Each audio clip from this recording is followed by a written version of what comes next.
Welcome to LOA Today. I'm Walt Thiessen.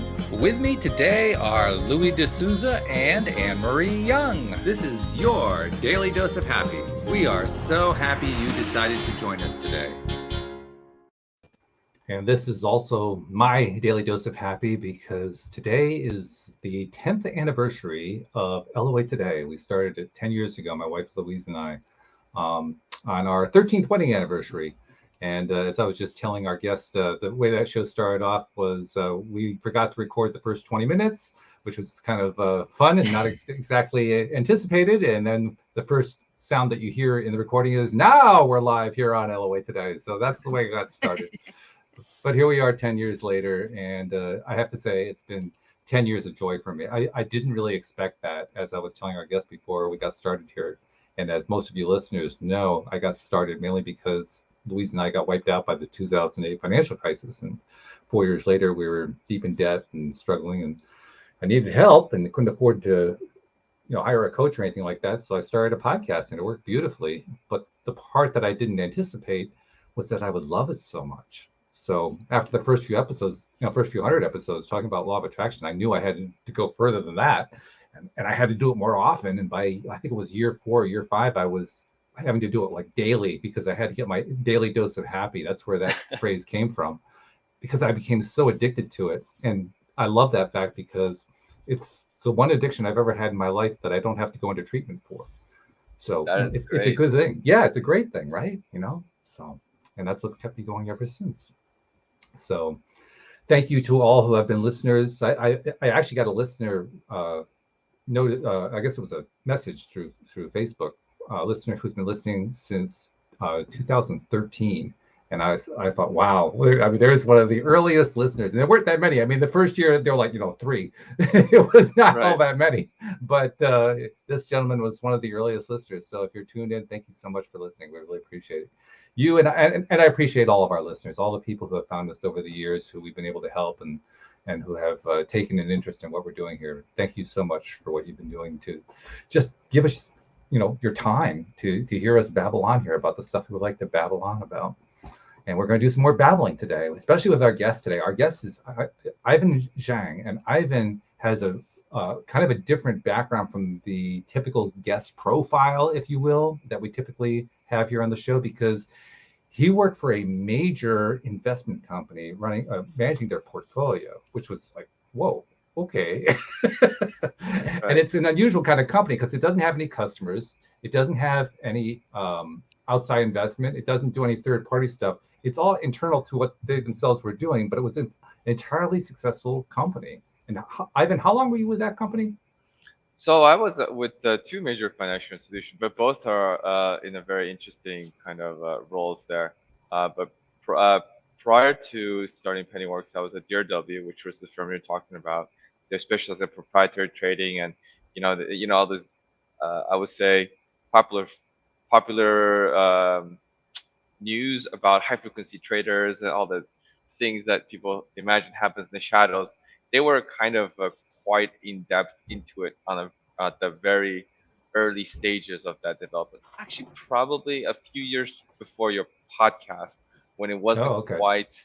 Yeah, they were on the bandwagon a little bit earlier than everybody else, and they've been able to do very well as a result of that. So they weren't responsible for the subprime mortgage then, right? I hope. No, they're probably the geeky guys on the back room trading on the computers. You would never know that they existed. However, I was also involved in a firm that was involved in the subprime mortgage. Okay. That is a firm that you probably know. It's Bank of America, right? Oh, yes. So I was there for a better part of over a decade.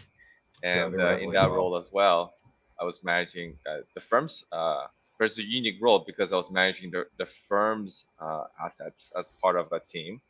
And so we didn't respond to clients, but respond to senior executive at the bank and make sure that the strategy and risk management of the bank's assets were sound, and we're trying to maximize the returns for shareholders. So, and how many years total were you doing that for those 2 companies? Combined over a dozen years, and it's, passes by very quickly. So maybe I should have gotten a little work anniversary cake as well to celebrate. Yeah, I would say. Absolutely. Well, but then you started Pennyworks. When did you start Pennyworks? Pennyworks was started April of last year. Oh, so it's So pretty new then.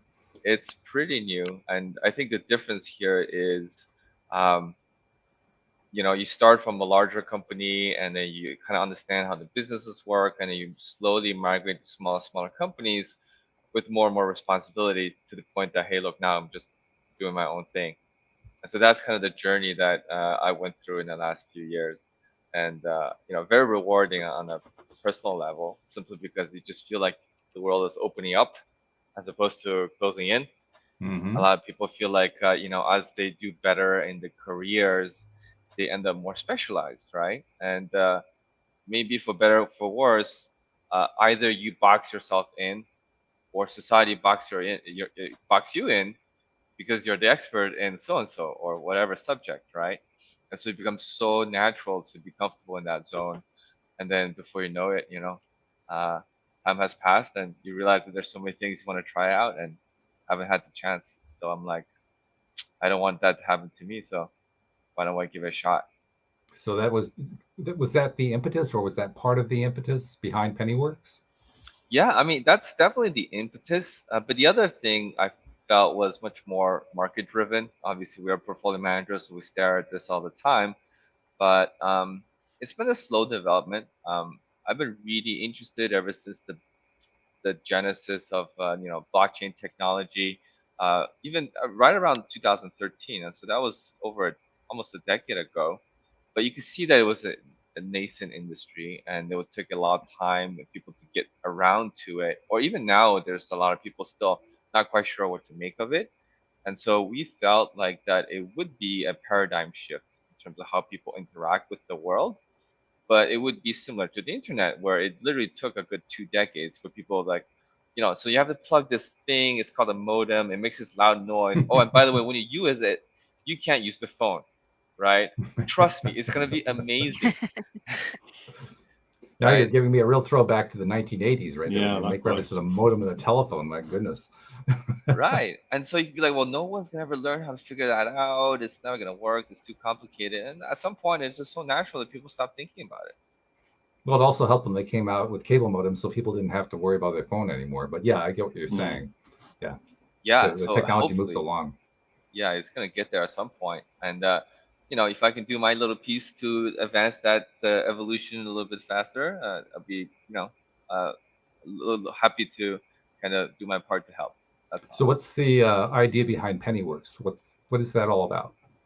So Pennyworks is really just the combining the two areas together. So one is blockchain technology, which essentially means it's like the internet of money, right? So basically, the internet allows you to transfer data across to different people in the globe almost in a seamless fashion, but it doesn't transfer things that are naturally scarce, right? You can't like transfer gold through the internet, right? That doesn't really work.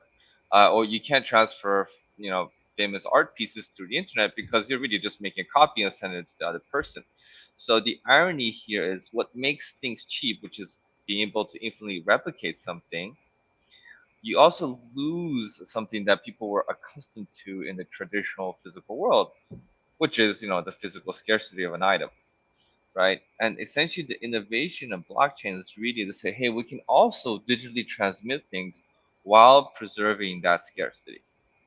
And that essentially allows you to transfer items of value across space, essentially instantaneously.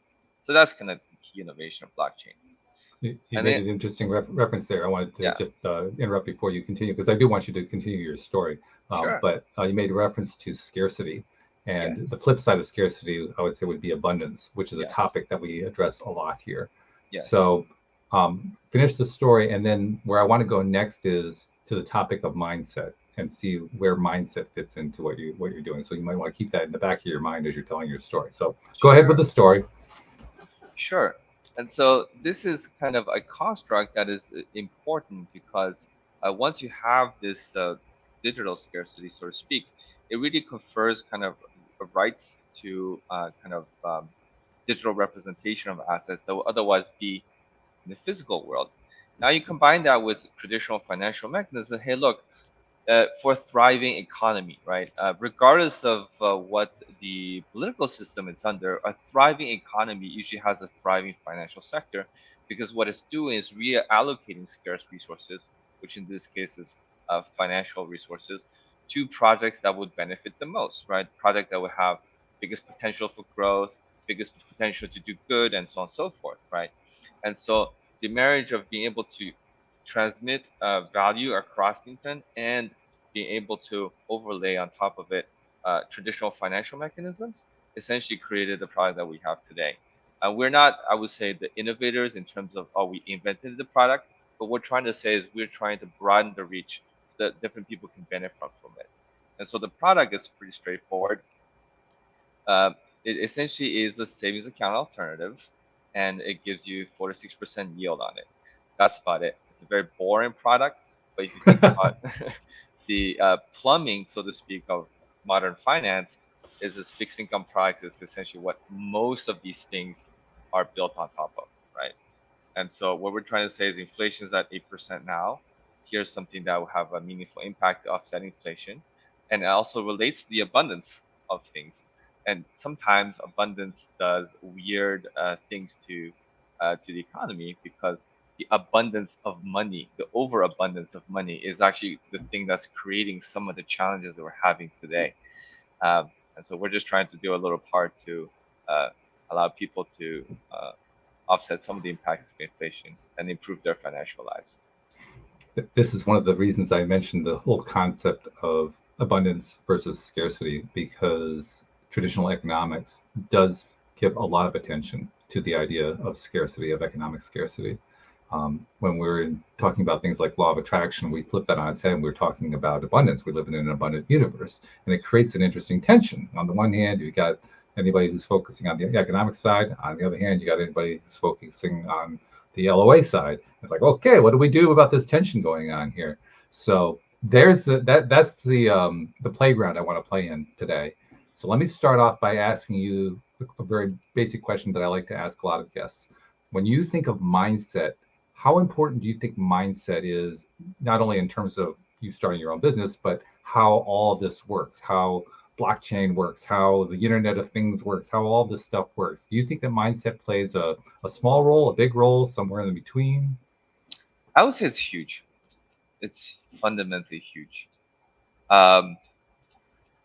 Because when people think about things, it's really not in a vacuum, right? And I'm not saying nobody's original, but it's very few that you need to create independent thought from scratch on any particular topic. Whatever you've seen before, it must be in the context of somebody have told you, or you've seen it in the news or something. So they've already kind of colored in their perspective of what you should think about certain things. And you don't notice is that because of how frequently this happens, many things that you think are dogma really are just kind of a single interpretation out of a variety of potential interpretations. You just happen to have not met those people yet, right? And so what ends up happening is that a lot of people actually have a closed mindset in terms of being able to accept new things, simply because they cannot envision a world that's different than what that they have already observed. And you know, some of it is justified because they've never observed it, right? So if you've lived in the same spot and you do the same thing, go to the same coffee shop and things like that, you won't have to face some of these challenging kind of new perspectives. And therefore, you don't think that they exist, which is the fallacy that happens, right? Just because you don't observe them doesn't mean that they don't exist. And so when you are presented with these new challenges, it almost is a little bit like an attack on your identity. And if it's an attack on your identity, then you're trying to protect yourself, and so you have to defend against it, which makes it difficult for people to then be open about new things, unless you've already been exposed to it in a positive way. Okay, that's an interesting way of laying out the preamble, so to speak. So let's dive just a little bit deeper. Now, you made a mention earlier, just a few moments ago, actually, about how if there is an abundance of certain things, that an abundance that didn't exist before, that it can create problems, which is not normally the way we humans think about the word abundance. So talk about the problems that you see. Well, inflation is the most obvious example, right? So inflation, what does that mean? That just means that things that you used to buy just cost more, right? But they don't cost more in the absolute sense, because what does it mean when something's $5? It doesn't really mean anything. It just means that, like, well, if you buy this for $5, something else is $10, so you can buy two of the thing that's $5 versus the one of the $10. So when things are going up in that way, and everything is going up, it just means that there's actually an excess supply of money in the system, right? And so, like, if you just print more money, then if you have twice as much money overnight, all of a sudden things just cost more, twice as much. Have you gotten more stuff, right? It's an illusion of abundance, right? You feel richer because you have twice as much money in your wallet, but you're not buying twice as many things.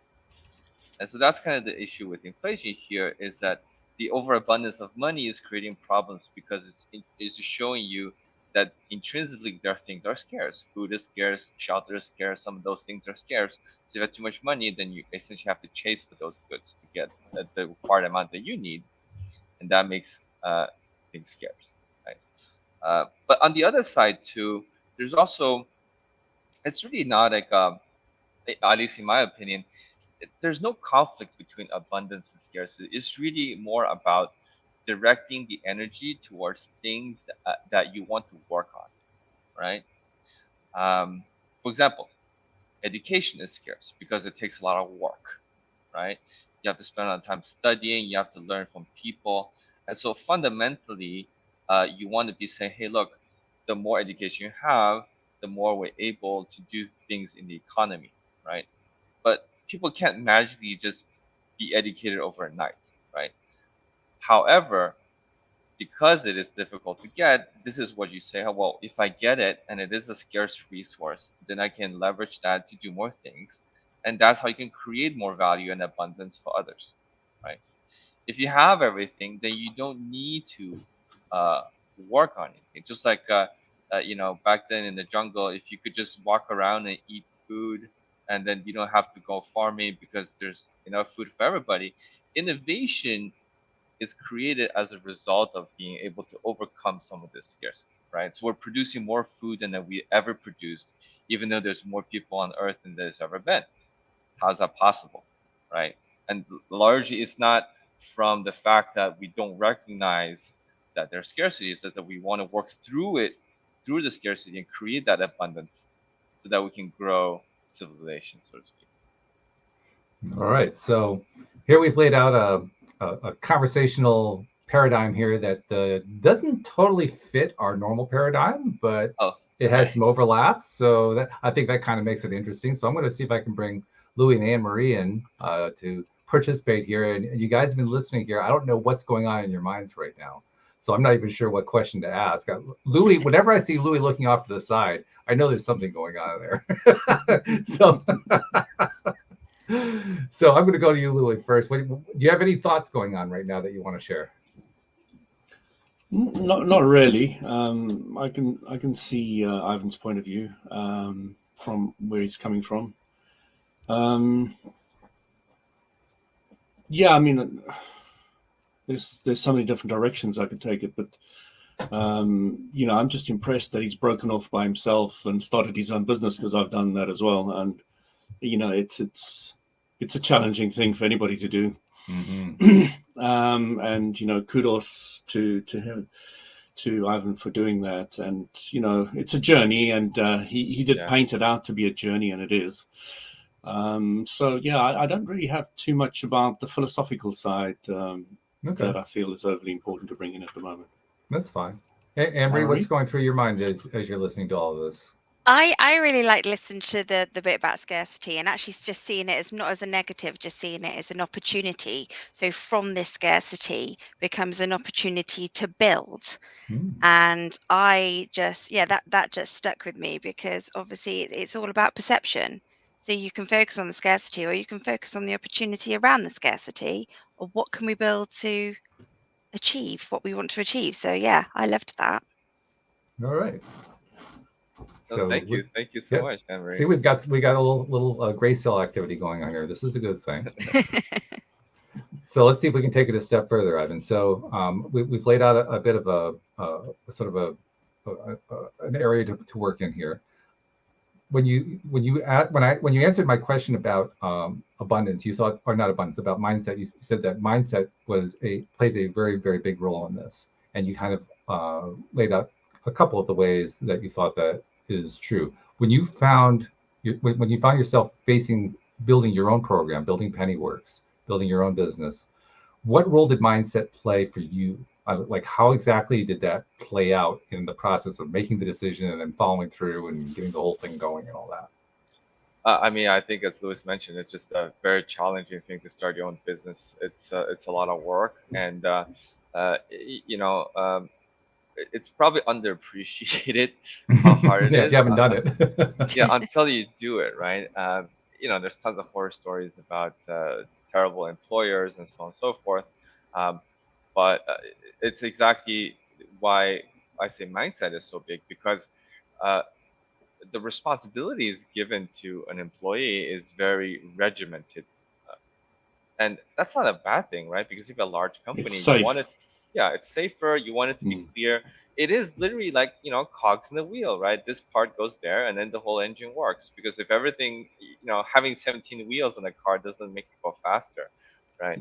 So the different parts need to be able to work in sync. And so when you are an employee, you're rewarded and incentivized to be able to stay in those well-defined lanes and excel at the specific task you do, because then you kind of add to the kind of whole picture of what the masterpiece is supposed to look like. But the same thing that makes you good at that, right? The very specialized, fine-tuned thinking also makes it difficult for you to embrace the much more fluid kind of open-endedness of how do I create that entire engine? How do I draw that entire masterpiece, right? How do all of these pieces fit in together? Because that's not what you've been trained to do. And so to go there from that original employee mindset to kind of building your own business, you need to open up, right? You have to say, you know what, I don't know, but I can learn, right? And I might not be good at it at the beginning, but I will get better. And that requires a leap of faith, because clearly you've never done it. There's no evidence whatsoever that you're qualified to do any of those 35 other things that you need to do, right? Tis true. So how would you do that if you started out with a negative mindset? I don't think that's possible. So it's almost like a prerequisite. Either you are foolish enough to not be aware of what it takes to do it, or you have to just steel yourself in such a way to say, hey, look, I will embrace whatever uncertainty that comes my way. Now, when you were at DRW, and I can't remember what the other name of the other company was. This small company, never heard of Bank of America. Oh, Bank of America, that's right. Yeah, silly me. But when you were at those two companies, you were managing very, very large portfolios. You know, we're talking, Yes. you know, huge amounts of dollars. When you went off to create Pennyworks, obviously you were going to be starting with a much smaller scale than that. But I'm wondering, what are the parallels between the two? I mean, what are the similarities between managing that kind of a major thing and then going off and trying to start your own? Well, I think that's exactly on that spectrum, right? You were saying, as you become more specialized, you become very good at a specific thing. And so if you do that thing, but like a lot more of it, you're equally skilled. And especially in finance, there's a concept which it's called scalability, right? And that applies not specifically in finance, but also just about any task. The people that tend to do very well in the modern economy, they simply have a skill that happens to be very scalable. So an example of a scalable enterprise would be like a podcast, because it's the same amount of work that you do, but you can have one person watching, 10 people watching, 10 million people watching, right? Equal amount of work, but it's infinitely scalable. So if you do it well, the rewards are humongous, right? So same thing with portfolio management. If you're good at managing portfolio with $1 million, it's pretty much the same at 10 and $100 million, $1 billion. At $10 billion, there's a little bit more difficulty. There's other things you have to do to manage, but there's the same idea here. So some people do well in the modern economy by chance, because their skills just happen to be very scalable. And usually you have a skill that's very scalable because you specialize in things that are distribution mechanisms, right? So podcast is a distribution mechanism. Like actors, they make more money now than they ever before, because back then you were constrained to like the size of the arena that you were playing in, right? And now with TV, you essentially can get any eyeball on the earth to watch your show, which makes you a lot more scalable and potentially have larger rewards, right? Now, if you go to a smaller company, then it works in reverse, because the things that you need to make the company work not only is the special sauce, right? Like if you're making a burger or a restaurant and you have the special sauce, like if you think about all the stuff you have to do, the making the sauce part is probably like less than 0.5% of all the work you have to do in a restaurant, right? Like you have to order the patties, you have to get the people to renovate, cook, kitchen, all the other stuff, pay the bills.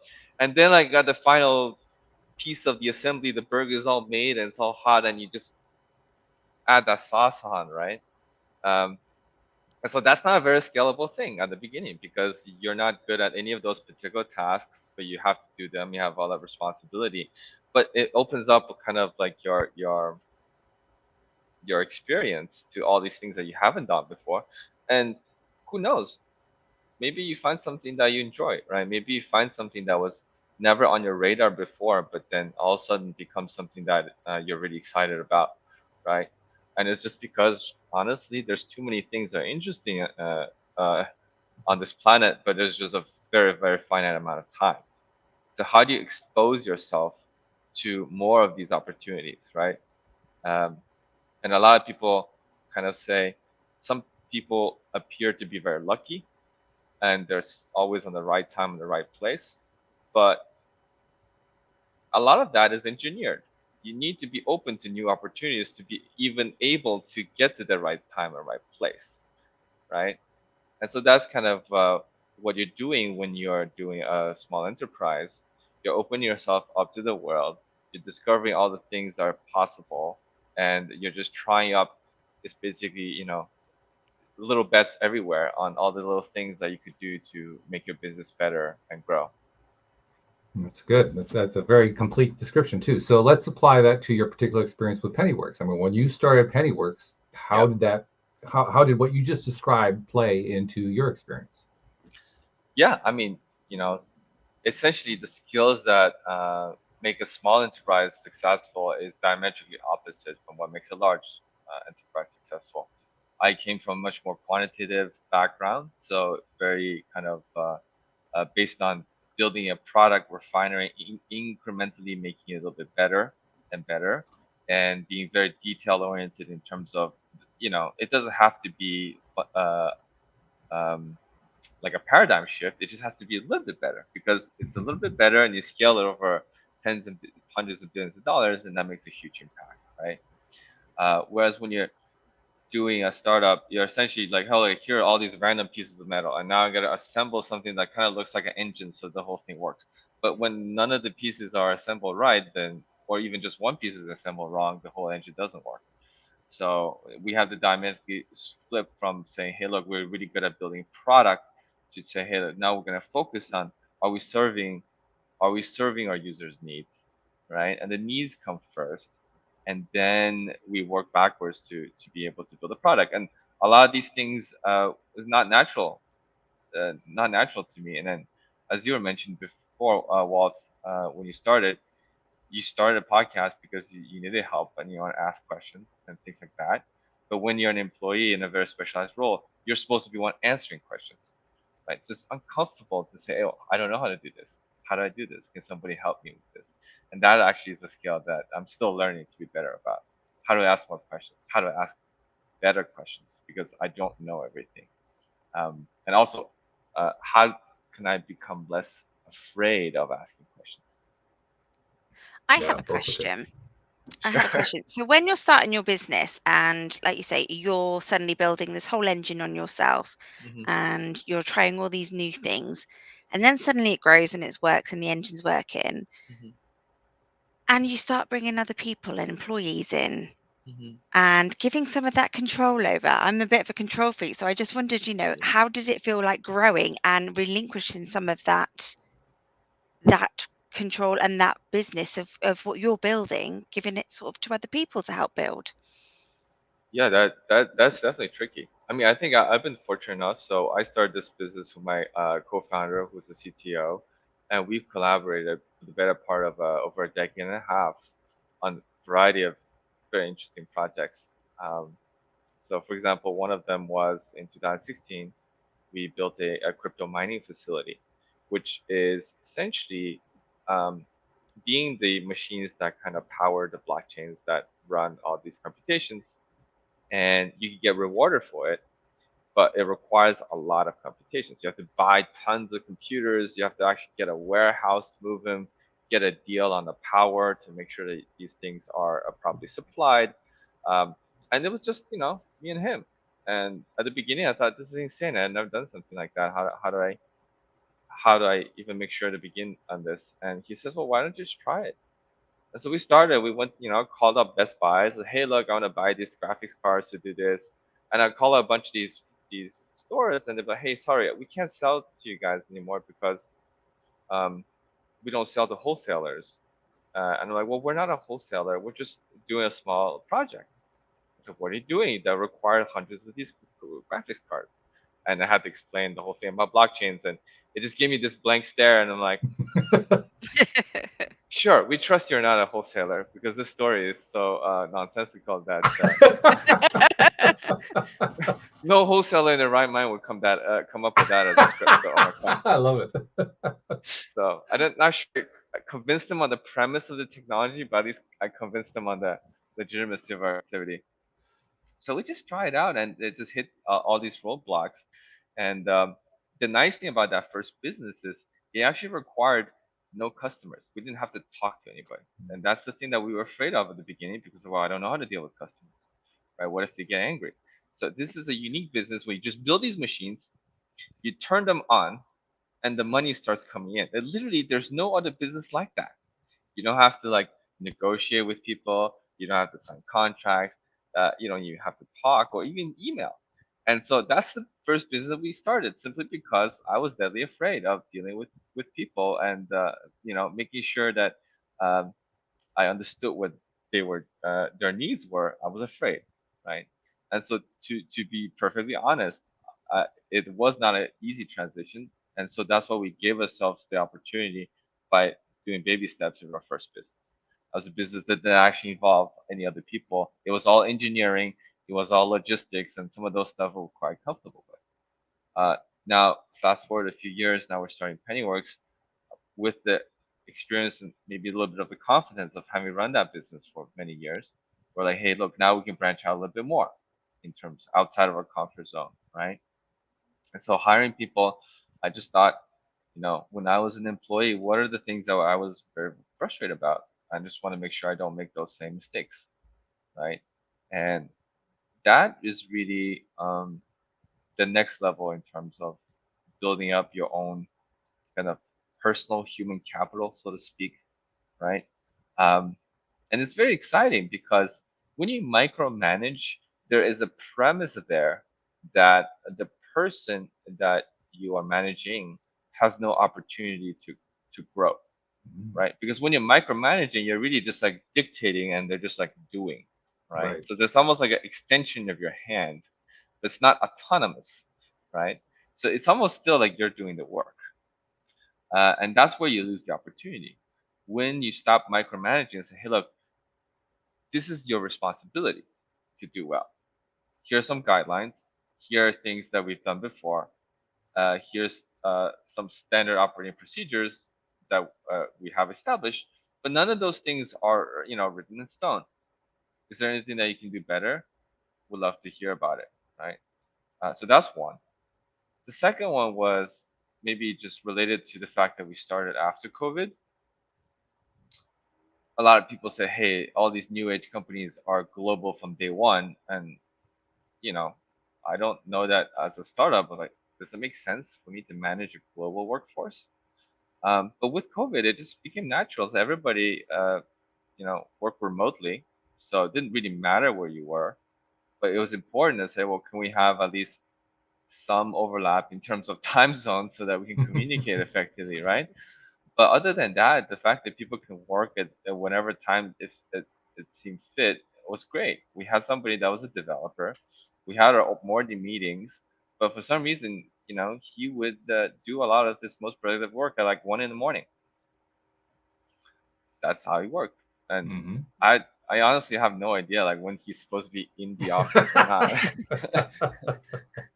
But it worked out well, and so I think that's kind of it. It is very scary to relinquish that control, and I'm not saying that I figured it out, but I'm just saying it's something that you have to kind of go through to get the feel for, and maybe slowly get better at it. Sure. But I suppose it's the same as like when you start the business, everything's all about being a bit scared, isn't it? Scared of starting something new, scared of doing it, scared of giving it away, scared of everything. Yeah. And growing from it. Yeah. I mean, Can you hear me? Yep, I can hear you. I've got a question for you. You like controlling things, and what was your words that you used? You like being boss. You like having control over things, yeah? Micromanaging, I think was the word you used. Yeah, in your household, do you control everything?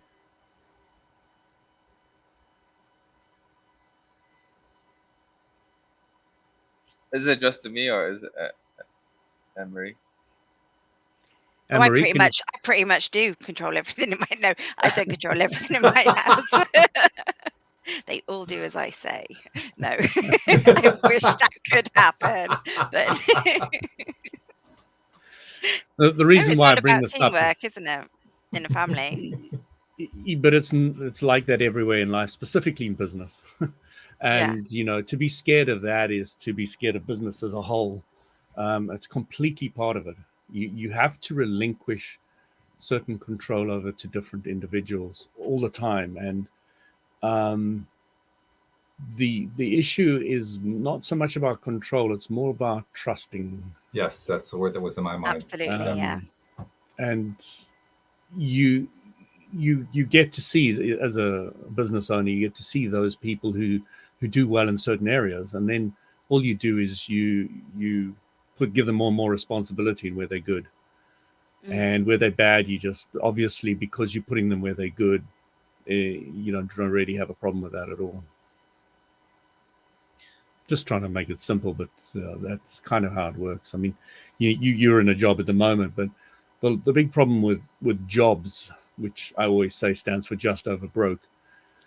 Yeah, very true. They can't pay you any more than that because then you'll leave. They can't pay you any less because then you'll leave. So, yeah. So, it's really about finding what is good for an individual and trying to keep them happy when you're running a business and got employees. And you will always, over time, it's much like my tenants in my property. When everybody says, oh, what happens if you get a bad tenant? Well, then we'll eventually get rid of them. And once we got rid of them, we will wait until we get the good tenant that's there for 15 years. And then you don't have to worry. Mm-hmm. And it's the same in business. It's the same philosophy and concept is eventually get the right person in and everything flows, and you don't really have to worry so much. Like my wife is running the nursing home basically. And without her, they've been up Ship Street without a paddle. So they look after her and they keep her happy, and they don't pay her a fortune, but they don't pay her badly, and everything works. It's kind of the way it works. And when people become unhappy, they leave. And it's just the way it is. And if you want to climb in the business world at the moment, you really have to go from one company in that area to another company in the other area, but at a higher level. And so that's how the world works at the moment. Nobody has too much loyalty in one company anymore, and they just bounce around trying to climb the ladder by going to different companies. At least the brave ones do. The ones who aren't so brave tend to just hang in there. That's a great point. I like that point a lot. Partly because that's another tension that goes on. On the one hand, you're right, there isn't a whole lot of loyalty. On the other hand, the best way to develop a good relationship with an employee or with a tenant or whatever is to be loyal to them.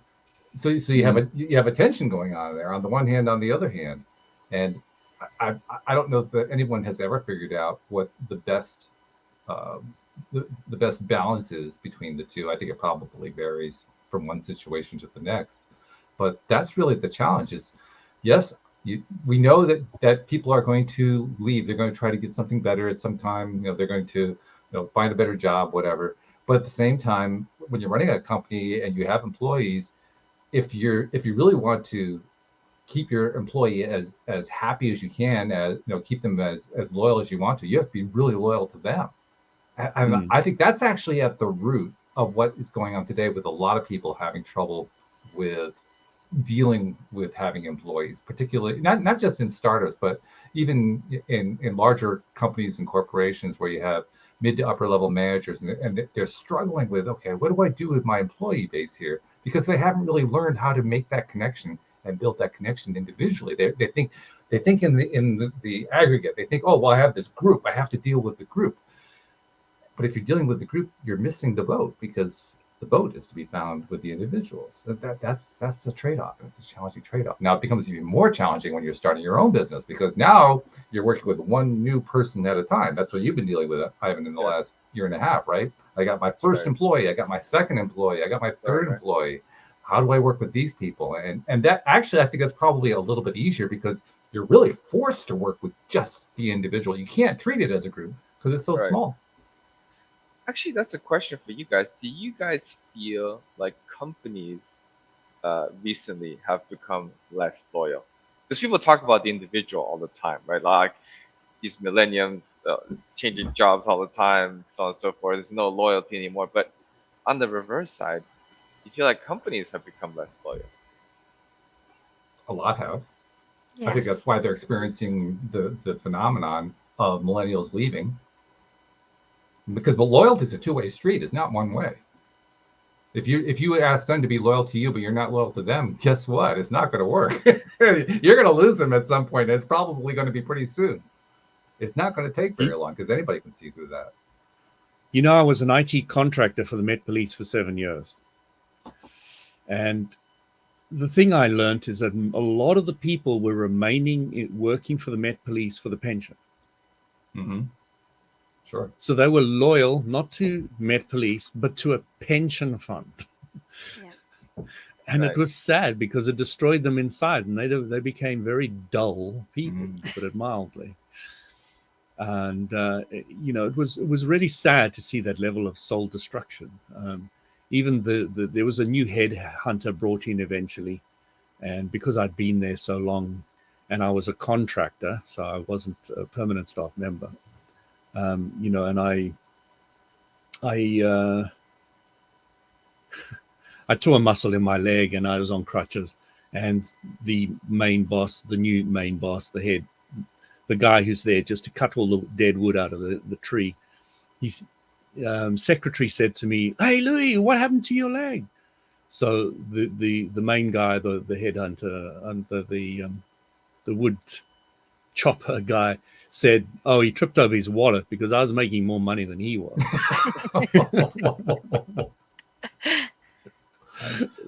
And it took him a couple of years, but he eventually got rid of me too. But it's fine. I was ready to go. But it was really, really interesting. I learned so many things in blue chip UK companies, because I worked for Met Police, Chase Manhattan Bank, House of Lords, House of Commons, mobile phone companies, etc. So, it was really, really interesting, because they're all very different animals, especially the banks. Oh my God, they're horrible. They're so cutthroat in one way and boring in another. It's talking about loyalty.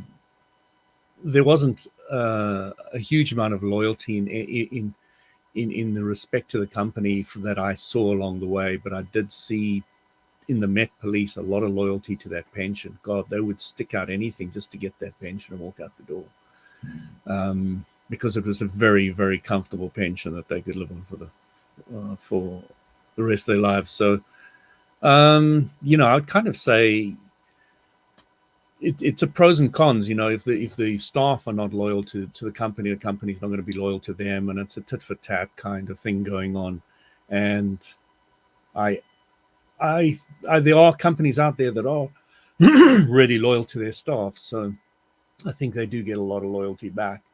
And I've always seen that a boss gets a lot of leeway. He can do loads of things wrong, but he really has to do a shitload wrong before he gets his knuckles wrapped or kicked out or brought to heel or whatever. So, the people perceive and understand that the person in charge, it's tough for them. They really understand that. I think, in my view, going back to the old engine analogy, from what I've experienced in many companies and see from other people, is that you've got these cogs in that engine, and they're getting oily and greasy, and they're getting through the muck, and they're doing all of that. And then you've got this beautiful shell of a body and this lovely red paintwork of all the people up top, and they're the one getting all the admiration, while you've still got all your cogs getting mucky and grimy, and they're not getting that value. They're not getting valued. They're not getting appreciated. It's that shiny surface that everybody's cooing after. And I think those companies that give their staff shares in the company, they win. Because then you feel like you're a little bit part of the top, Yeah, a little bit of part of that shiny area. So, yeah, it's pros and cons. Everybody needs to work their business differently, and you can't always give your employees shares. It just doesn't work that way. And if you do, you have to. Sorry. You guys think that due to COVID, I think a lot of people have been reevaluating priorities, and do you feel like that maybe has changed the balance of power? Because back then it's, hey, look, we're paying you a livable wage, and you have nothing to complain about. And now people think, well, there's more to life than just a livable wage, right? Yeah, I think that's a big thing that's popped up at the moment is quality of life versus just head down. Yeah, and interestingly enough, I don't think that's what they were planning COVID to achieve. And it's true, and that's why people are reluctant to go back to the offices, aren't they? Because they've got a better balance they're working on from home. A 4-day work week at the moment in the UK. It's become very popular. All over. I saw them in the newspaper. A lot of companies are promoting it and actively enabling it. So I think it's a great idea. We have a neighbor who just took a new position. She works in human relations and accounting, sort of a mixture in terms of what she does. And she just took a new job, and one of the top priorities for this new job was it had to pay better, but it also had to have more work at home time. And she got a really good balance out of it from her perspective. I think she's working like 3 days out of 5 at home, which she's loving. So there's an example of what you're talking about. The lockdown basically opened people up to the idea, wow, it's pretty good to be at home. I'd like to do this more often. And now it's starting to enter the negotiations with the employer. Like, okay, guys, I know what the better side of this blanket is. Let me have a bit more of the better side of the blanket. Yeah, I see a lot of parallels there. So, like in the industrial revolution, so to speak. So when the electrification of factories was just beginning, back then everything was steam powered, right? And so the factory was huge, and all the major tools were concentrated near essentially the massive engine, because that's where you get most of the power. And when electricity came along, all they did, they just replaced the original steam engine with the actual power source, but didn't change any of the processes. Right. And because of that, they're like, well, we got electricity, it sounded pretty good, not really meaningful productivity change, right? And it actually took them, a few decades for people to re-engineer all the processes to actually benefit from electrification. You say, well, you can actually have your tools in different places. You can have separate departments that specializes in do certain tasks so that you can be a lot more efficient. And I feel like it's the same thing with working an office, right? So we were used to the industrial days coming in, and then not everyone's going in a factory, right? If you have a desk job, you're sitting there. It's not like if you sit there for 8 hours, you're more productive than somebody that sat there for 7 hours, right? Especially if their job is to write an interesting article or something. It's not going to be like 15% more interesting because they spend more hours on it. But that veneer or the illusion that everybody had to be at the office for that fixed amount of time, it remained unquestioned because there's nothing kind of forcing it. It was working okay, right? And it's almost like COVID gave it a little jostle, and also all of a sudden people realized that actually that assumption was not necessarily flawed, true, right? And that it's really also goes back to what you were saying in terms of mindset. How could anybody run a company when everybody's full remote? That's impossible. It will never work, right? And then the worst thing is, even if you thought that it was going to work, are you going to be the first boss? Are you going to be the first company that does this? And then you have to announce to your shareholders or whoever your stakeholders are, yeah, so we tried this thing, we sent everybody home all at once and then see if it was going to be more productive, and it turned out to fail. How long is that guy going to stay, right? So it's almost like a collective action where the entire working populace or industry had this closed mindset about what are the ways that we can actually benefit both from a productivity basis, but also just employee satisfaction. And it actually took satisfaction. That's a big deal right there. Yeah, that's a really big deal. And it took this huge negative event for people to kind of get out of that locked mindset, right? But I love the fact you're viewing it as negative, because actually maybe it was, hey guys, we tried this, we've noticed this doesn't work, so let's develop. It's that opportunity thing again, isn't it? It's viewing it as, okay, we tried something, it didn't work, so what will work, what we'll try. It reminds me of a study that was done back in the 1940s and 50s. Particularly, they were doing lots of studies testing people because it was still factory era. So testing, what happens when you change conditions in factories and so forth. And I remember this one particular study. They went into a particular factory, and they decided that the factory needed more lighting, so they put more lighting in, and productivity went up. And then a manager came along and said, no, this is too expensive. We got to turn the lighting down. It's just getting too much. So they turned the lighting down and productivity went up. And then somebody else came along and said, well, we need to give the workers more time off. And so they gave workers more time off and productivity went up. And then somebody else came along and said, oh, no, this is costing us too much money. We got to put them back on the factory line again on a longer day, and productivity went up. And they said, why does productivity keep going up? And what they finally figured out was the employees felt like management was taking an interest in them each time. So they were going to work harder just because management was taking an interest. It had nothing to do with the lighting, had nothing to do with the hours, it had to do with, is management taking an interest in us? Which was one of the most fascinating studies that came out of that era. Well, we've kind of evolved over time now. So now here in the 21st century, that's becoming a really, really big deal. How much interest is the company taking in the people working for the company? The ones that are recognizing that that's where the big deal is, they're the ones who are actually getting ahead. The ones who are fighting at, the ones who are, pre-COVID, to use your example, Ivan, they were basically saying, oh, no, you can't have people working from home. Your productivity will go down.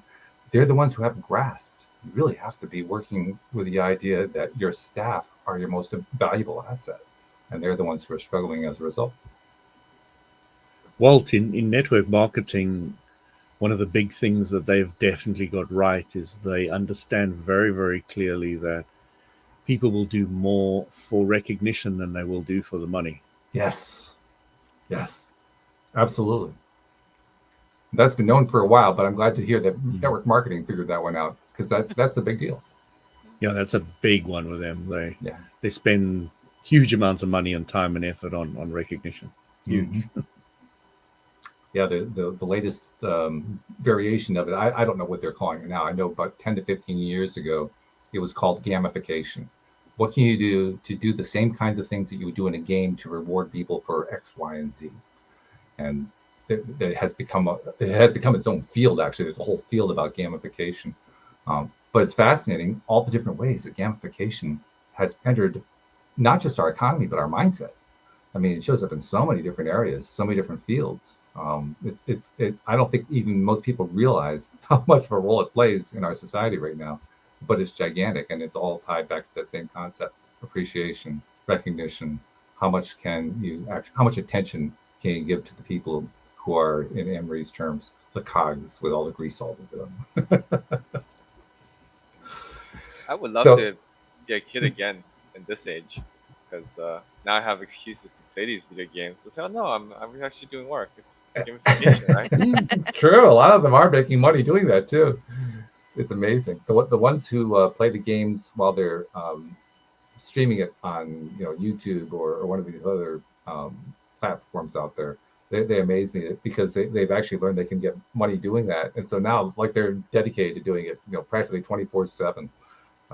It kind of makes me wonder how many years are they going to do that. Some of them will probably just keep going. I think probably some of them will lose interest after a while, but it's a hard work phenomenon. It's hard work. It's like professional sports. It's very, very intense. Yeah. Right. Yeah, that's true. As I do gaming and I'm on Discord and I watch the Twitch players stream and I'm part of them often, I understand how all that works. And it is fun, some the guys who have got real attitude, they win big time. But what do you mean really by attitude? To be a fairly good player, you need to not just be a good player, boring and German and fixed and this is the way it is. You got to like, hey, you good, and that's brilliant. This, oh, you quack, and you're going on like this. And, the guys that have got real attitude, and the guys, there are some that try to lead with a stick and some that lead with a carrot. And the guys who lead with a carrot win every time. But it does take a little more effort generally but once they get good at it, but then there's not that many that lead with a carrot, by the way. Most of them are kind of in between. They lead with a bit of both. But it's a journey, because in the beginning they start off one way and then they change and they become better as they go along. So it's interesting to watch. I mean, I'm right in there with them. So to be a part of it, yeah, because that's what you really are. As the old man. The old man. Playing with the millennials. Well, actually, it's not millennials anymore. The guy asked me the other day, how old are you? Because I was saying, where do you live? Because they were British, obviously, because I could hear from the accent. I said, where do you live? Why are you asking us young boys where we live? And I was just laughing, and I was saying, what are you worried about? And they use the effing word all the time. I said, do you know any other words? Effing no. I said, oh, okay, right, yeah, that's proved the point. You're just sitting there and you're just like, oh my gosh. Then I said, I'm older than your dad. Oh, no, you're not. My dad's 48. I said, well, I'm 55. No, you're not. Nobody believes anything. Doesn't matter what age I tell you, you're not going to believe me. Oh boy, it's so funny. As usual, Ivan, we have gone off a tangent onto another tangent to it. So we're on the tangent of the tangent at this point. I'm not sure what that is mathematically speaking, but whatever it is, we're out there, and that's where we usually are. But I want to thank you for joining us and for sharing your story about the Pennyworks startup and where are you at right now? We didn't really get that far, but where are you at right now? And tell people, how do they find out more about what you're doing? Yes, so we launched our product in April. Pennyworks.com. If you're interested in having a savings account alternative that could get you 4 to 6% yield, help you chip away and save a little bit to mitigate the impacts of inflation, come check us out. That's Pennyworks.com. All right. And if people were interested in finding out more about you, I mean, are you hidden also, like Louis was inferring there, or can you actually be found someplace where people can actually reach out and ask you questions? Yeah, I can be found. I can be found on LinkedIn, on our website, pennyworks.com. I think there's a giant picture of me plastered onto it. So, I am not anonymous in any way. I definitely think that, it's important to know who the people that are, operating the businesses and trying to help you, simply because that's how you build the relationship. And so we're 110% for that as well. All right, very good. And I also want to recognize Louie and Anne Marie because you guys have been with me for a good part of my journey here during the first 10 years as I embark on my next 10 years. But Louie, you mentioned you've been with me for about 5 years, and Anne Marie, I think it's about a year and a half, something like that. Year and a half, I think, yeah. Yeah. And I want to thank both of you guys for what you've been doing during the time that you've been with me. And I'll be saying that to my other co-hosts this week as well. But you guys really make it fun. And this conversation today was a perfect example of it. It's just, we took something we don't normally talk about and we turned it into something fun. And I think people saw where the connections are to our usual topics. So thank you guys once again. Really appreciate it. Happy anniversary, Walt. Happy anniversary, happy Walt. anniversary. Yes. And Thanks, Louise and I Ivan. are going to be Loved having you celebrating for sure. Thanks, Yeah. Louis. Thanks, It was great. We appreciate you so much. And you know who else we appreciate? We appreciate all of our listeners. You guys are wonderful. Thank you so much. We'll see you all next time here on LOA Today. Goodbye, everybody.